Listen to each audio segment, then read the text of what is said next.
हुन्छ है त, स्टार्ट गरौँ है त। नमस्कार सबैजनालाई, म स्मार्ट हेल्थको तर्फबाट सम्झना घिमिरे। प्रत्येक बिहिबार हामी स्मार्ट हेल्थको तर्फबाट बेलुका 3 देखि 4 बजेसम्म चाहिँ हामीले CME सत्रहरू चाहिँ सुचारू गर्दै आइरहेका छौँ।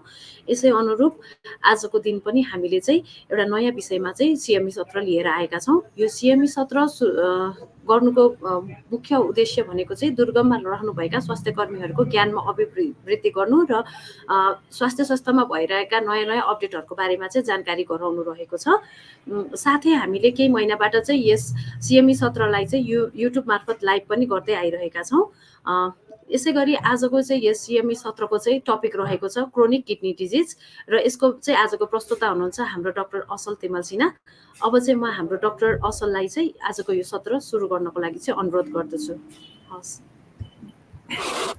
Thank you, ma'am, and good afternoon, everyone. I'm Dr. Ashal Timalsina, and I'm going to present on chronic kidney disease today. These are the contents for my presentation. We'll talk about introduction about global, smart health global, then definition and staging of chronic kidney disease, then etiologies of chronic kidney disease, clinical manifestations, and complications and management of the chronic kidney disease.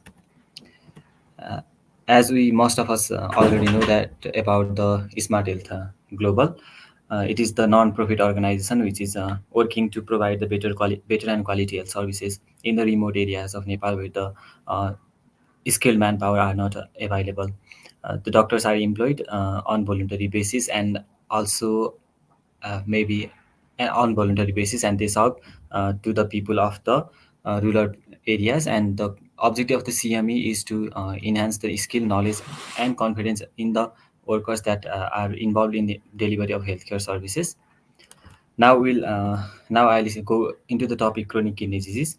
Talking about the definition of chronic kidney disease, it encompasses a spectrum of pathophysiological processes which are associated with the abnormal kidney function, often with the progressive decline in glomerular filtration rate. The glomerular filtration rate reflects the function of the kidney, but as the age progresses, the glomerular filtration rate declines normally because the numbers of nephrons are depleted. So the definition of the chronic kidney disease is given by KidCO on the basis of the presence of kidney damage and decreased kidney function. So albumin is a protein which is normally not filtered by the kidneys and should not be spilled into the urine. However, if the kidneys are damaged, then the albumin is spilled into the urine and we can see albuminuria. And also the function of the kidney is reflected by glomerular filtration rate. So if there is a decrease in glomerular filtration rate, then we know that the kidneys are damaged. So chronic is when the damage is present for more than 3 months or more. So KidCO defines chronic kidney disease as presence of kidney damage as evidenced by albuminuria, or decreased kidney function as evidenced by glomerular filtration rate for 3 months or more. Now talking about the staging of the chronic kidney disease, it is staging is based on 3 main factors. First one is cause, second is grade, and third is albuminuria. So we already talked about the 2 criteria for the chronic kidney disease. One was decrease in glomerular filtration rate. So one of the basis for this staging is glomerular filtration rate, and another was albuminuria. So another basis is albuminuria, presence of albuminuria. The causes of the chronic kidney disease, we will talk about it shortly. Now going to the grade. The grade is defined on the basis of the glomerular filtration rate. If the GFR is more than 90 ml per minute per 1.73 meter square, then it is grade 1. If it is 60 to 89, it is grade 2. If it is 45 to 59, it is grade 3A. 30 to 44, grade 3B. 15 to 29, grade 4, and less than 15 is grade 5.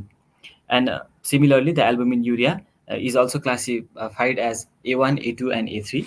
If the albuminuria is less than 30 mg per gram, then it is normal to mildly increased albuminuria and graded as A1.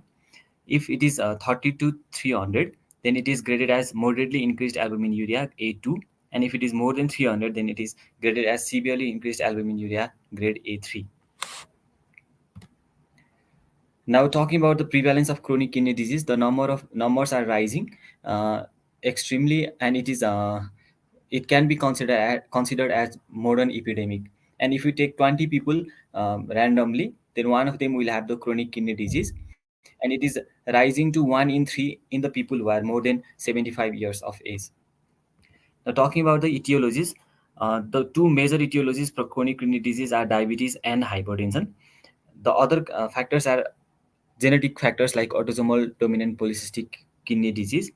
It can also be caused by glomerulonephritis like rapidly progressive glomerulonephritis, IgA nephropathy. The other causes may be amyloid disease and multiple myeloma. Now, I'm showing the vicious cycle of hypertension and chronic kidney disease.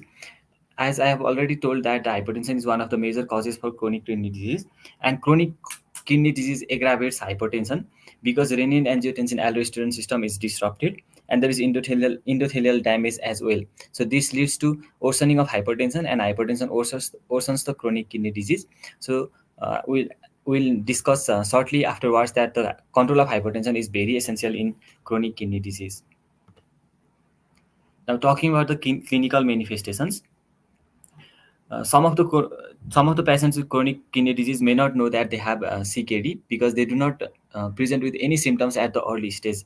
So we only know them when we routinely perform the tests such as renal function test, urine analysis, or ultrasound, and at that time we diagnose them with CKD. If the patient present at later stages, then they can present with weakness, easy fatigability, anorexia and vomiting, pruritus, and sometimes the patient may present with some of the complications like encephalopathy and seizures. And as the kidneys are not functioning, kidneys cannot produce urine and there will be decreased urine output. When you investigate the patient suspected with chronic kidney disease, as kidneys cannot excrete blood urea nitrogen and creatinine, it is raised in the serum. Similarly, when the kidneys are damaged, then the endocrine function of kidneys are also impaired. So vitamin D synthesis cannot occur. Since vitamin D has not been synthesized, then body calcium will be low. So the patient will have hypocalcemia. On response to that, the body will raise the level of parathyroid hormone level. So there will be elevated PTH levels. Now the PTH will increase the amount of phosphate in the blood, so there will be hyperphosphatemia. Similarly, kidneys also produce erythropoietin normally, which leads to formation of RBCs. But since the kidneys are not functioning well, there will be less number of RBCs, so it will lead to anemia. Kidneys cannot excrete the acids and the potassium present in our body, so there will be hyperkalemia and metabolic acidosis as well. So talking about the urine findings, since the kidneys are damaged, then the proteins spill into the urine, and this will lead to proteinuria, and also the abnormal RBCs and WBCs in the urine. Now talking about the radiological investigations, in ultrasound, if we can demonstrate irreversibility, since the kidneys are already damaged for more than 3 months, then there will be irreversible changes, and we can know that the kidneys function are impaired irreversibly if there is increased echogenicity in the cortex of the kidney. As you can see in this image, the cortex and medulla cannot be differentiated well, so there is loss of corticomedullary differentiation, and also the kidneys are shrunken in size, so the length will be less than 10 centimeter. If the chronic kidney disease has been caused by any other factors like ADPKD, we can demonstrate cyst in the ultrasound. If there is if there are stones, then we can see the obstruction and hydronephrosis in the kidney. And if there are tubulointestinal disease, then increased medullary echogenicity can be demonstrated. When you perform the Doppler ultrasound, if there is a renal artery stenosis, then we can demonstrate the stenosed artery. Renal vein thrombosis or renal impact can also be seen on Doppler ultrasound. If the ultrasound is not very conclusive, then we can proceed for CT scan and MRI. And similarly, renal biopsy may be done to confirm the diagnosis of chronic kidney disease, but usually it is not required because we can know the cause of the chronic kidney disease from other previously discussed laboratory findings.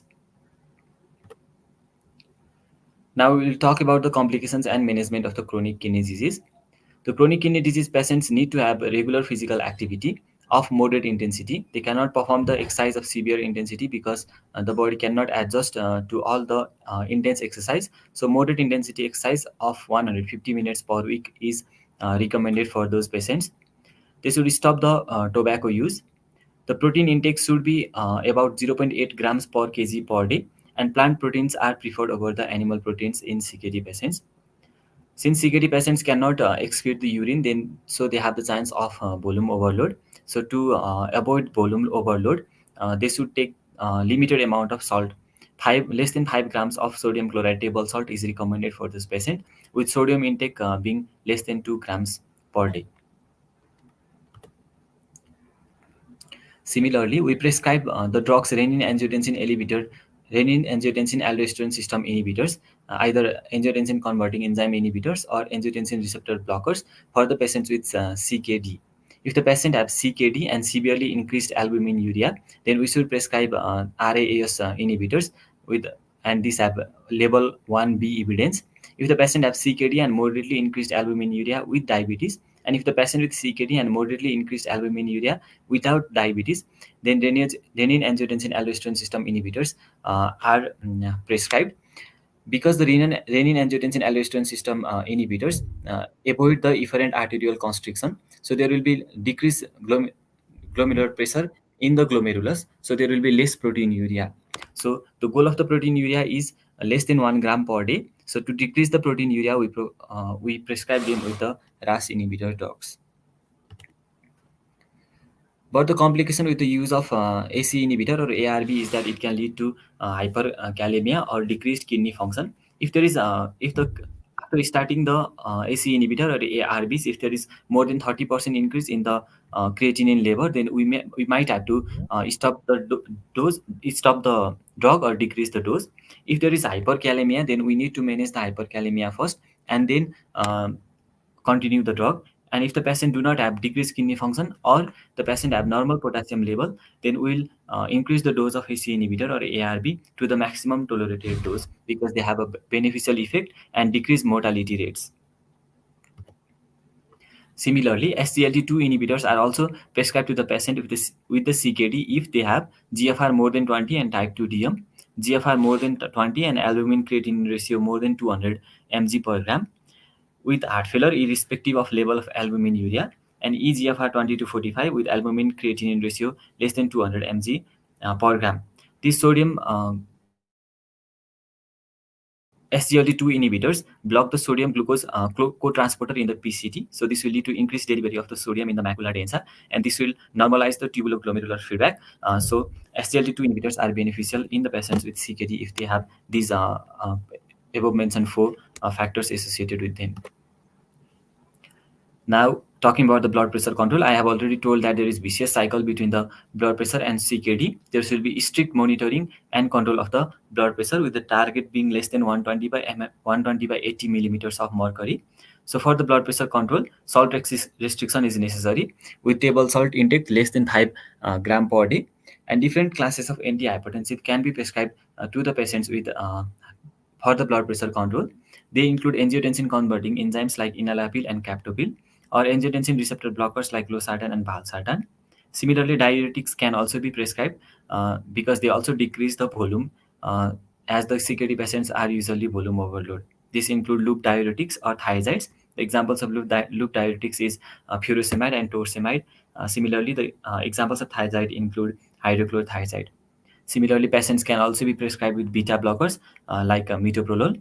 Calcium channel blockers like amlodipine are also useful in patients with CKD to control blood pressure. Similarly, alpha blockers like prazosin and sympathetic lytics like clonidine may have to be added, because the patient with CKD often have resistant hypertension. So we need a multiple combination of these drugs to control the blood pressure. Now, talking about the anemia, since the synthetic function of the kidney is impaired and it cannot produce erythropoietin, the volume of the RBCs and hence the hemoglobin drops. So we need to manage the anemia in CKD patients. The target hemoglobin level should be 10 to 11.5 gram per dl. More than 11.5 gram per dl of SB is associated with higher cardiovascular mortality. So the treatment target is set often low. We also need to replenish the iron stores in the patient, such that the transferrin saturation should be more than 20% and ferritin level should be more than 200 nanogram per dl. Then we should supplement them with the erythropoietin stimulating agents like epoetin or darbepoetin.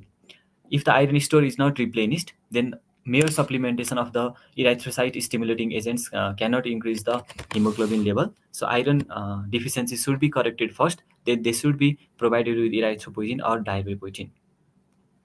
The modern concept of HIF-PHI, that is hypoxia-inducible factor, prolyl hydroxylase inhibitor like dapagliflozin has also been introduced, especially in patients undergoing peritoneal dialysis, uh, because the patient who undergoes hemodialysis present to the hospital, and they can be given erythropoietin uh, on the days in which they undergo hemodialysis. But for the patient who undergo peritoneal dialysis, the introduction of the erythropoietin is often uncomfortable, so they are provided with HIF PHI. Uh, the HIF PHI, which is prolyl hydroxylase inhibitor, so it inhibits the prolyl hydroxy present in the HIF, that is hypoxia inducible factor. So the level of HIF is increased and it induces erythropoiesis. Similarly, as I already told that the diabetes is one of the leading causes of CKD. So the patient with CKD need to be controlled with the blood sugar level, with the target HbA1c level being about 7 if the patient is not in dialysis. If the patient is in dialysis and the patient is young without significant comorbidities, then HbA1c target is set around 7. And if the patient is old with significant comorbidities, then HbA1c target level is set around 8 to avoid hypoglycemia in those patients. The pharmacological agents that are used to control the blood sugar level in CKD patients are insulin, metformin, GLP-1 receptor agonists like liraglutide and semaglutide. Similarly, sulfonylureas like glipizide and glimepiride, ripaglinide, and DPP-4 inhibitors like linagliptin and sitagliptin. The metformin is one of the commonly prescribed drugs in the patient with diabetes mellitus. Similar, and it is the first line drug in otherwise patients with no significant comorbidities. Metformin is also a first line drug in CKD patients if the GFR is more than 30. So we usually look for GFR. If GFR is less than 30, then if the GFR is less than 30, then metformin is contraindicated. If GFR is more than 13, we can still prescribe then metformin and continue with the follow-up. If the GFR is less than 30, then metformin is contraindicated. Then we look for whether GFR is less than 15 or not. If the GFR is less than 15, then oral agents are usually prescribed like GLP-1 receptor agonist. And if the GFR is less than 15, then and the patient is on hemolysis, then insulin is preferred over the oral agents. But if the patient is not on hemodialysis, then oral agents are preferred over the insulin. Since kidneys are not functioning, the excretory products of the body are not filtered well from the kidney. So most of the excretory products remain in the blood. So this will lead to increase in level of uric acid or increase in level of acids in the blood. So hyperuricemia is defined if the uric acid level is more than 6.8 mg per dl. So the patient, if they are symptomatic, then we prescribe them with the xanthine oxidase inhibitors like allopurinol or febuxostat. If the patient are not symptomatic, then the routine treatment of the uh, drugs are not required.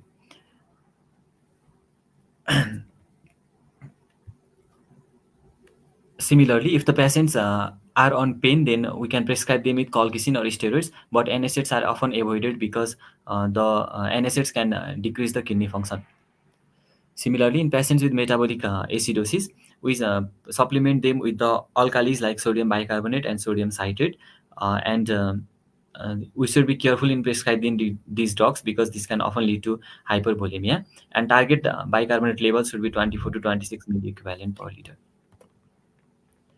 Similarly, skin need cannot excrete the potassium as well, so the level of the potassium rises in those patients. So you can manage hyperkalemia by dietary restriction of potassium. We can also avoid the drugs that can increase the potassium level like NSAIDs and non-selective beta blockers. We can provide them with the potassium binding agents like sodium polystyrene sulfonate and patiomer. Similarly, if there are ECG changes in the body, then increased level of potassium can lead to cardiac instabilization. So we prescribe them with the uh, cardiac stabilizers like calcium gluconate. Similarly, the influx of potassium can be increased into the cell by prescribing them with the beta agonist like salbutamol and insulin. Mere supplementation of insulin can lead to hypoglycemia. So we also provide them with dextrose while infusing the insulin. Similarly, if the patient have refractory hypertension that cannot be treated with drugs, then we finally have to go for hemodialysis.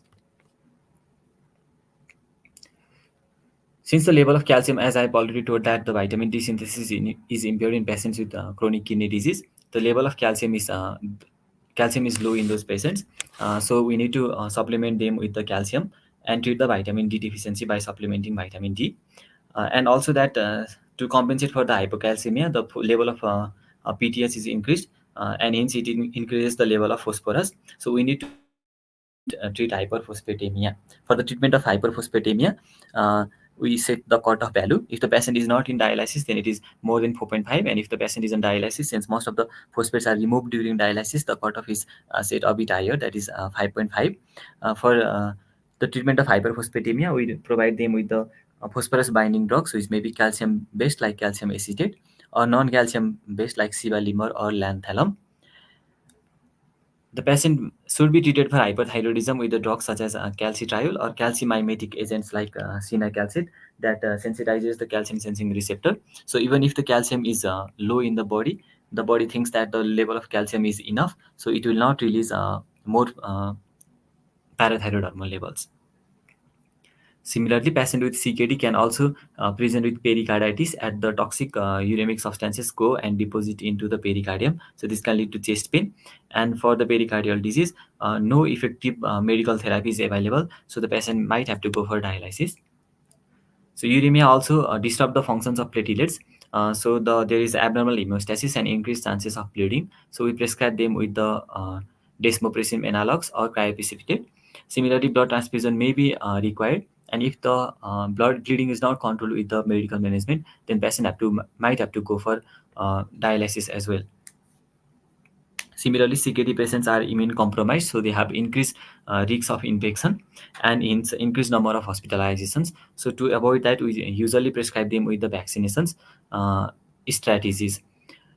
In all patients with every stage of CKD, we prescribe them influenza vaccine. And if the patient is on stage 4 and 5, pneumococcal vaccine is recommended. And similarly, hepatitis B vaccine is also recommended for patient at stage 4 and stage 5 CKD. Similarly, the last resort for the patient with CKD is renal replacement therapy, which is provided in three different forms. One of them is hemodialysis, another is peritoneal dialysis, and other is kidney transplantation. So the first picture here, right here shows the patient undergoing hemodialysis through a machine. The second picture right here shows peritoneal dialysis with the fluid being sent into the peritoneum here. And kidney transplantation is one of the best possible renal replacement therapy because it not only restores the filtrative function of the kidney, but also the productive and endocrine function of the kidneys as well. The patient should be taught about the possible need of the renal replacement therapy when the estimated GFR falls below 30, so that the timely preparedness can be obtained for the patients. Now, talking about the indications of renal replacement therapy, about when to start the renal replacement therapy include when the patient have pericarditis or pleuritis, that is the patient present with the chest pain because the uremia is deposited into toxic uremic substances are deposited either in the pericardium or in the pleura. So this will lead to the pain in the chest, which presents as pericarditis or pleuritis. If the patient had pericarditis or pleuritis, they do not usually respond to the course of NSAIDs. We need to go for renal replacement therapy. Similarly, patients undergoing uremic encephalopathy or neuropathy, that is neurotoxins entering into the brain or into the neurons, which will lead to the symptoms like confusion, hysterexis, that is movement of the hands involuntarily, myoclonus, wrist or foot drop, should also undergo hemodialysis urgently.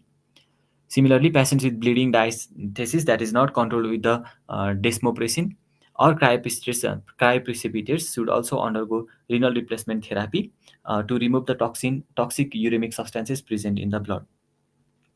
Similarly, patient may be in fluid overload states because the kidneys are not excreting oil. So the blood volume and hence interstitial volume is also increased in those patients. We usually go for diuretics therapy for the patient if they have still some of the kidneys function remaining, but the diuretics may not respond to the patient and cannot reverse the kidney function. the bone overload. So in that situation, we might have to go for renal replacement therapy. Similarly, patient with persistent metabolic acidosis despite medical therapy with sodium bicarbonate need to go for renal replacement therapy to remove the excess acids present in the blood. The patient might have persistent nausea and vomiting despite providing them with the medical therapy like pantoprazole and ranitidine. So in that condition as well, we might have to consider for renal replacement therapy to alleviate these symptoms. So these are the references for my presentation. Any questions or comments are welcome. Thank you doctor असल, हजुरले राम्रो प्रस्तुति दिनुभएको थियो। यहाँ कसैलाई केही क्वेसन्सहरू छ हाम्रो डक्टर असलको लागि?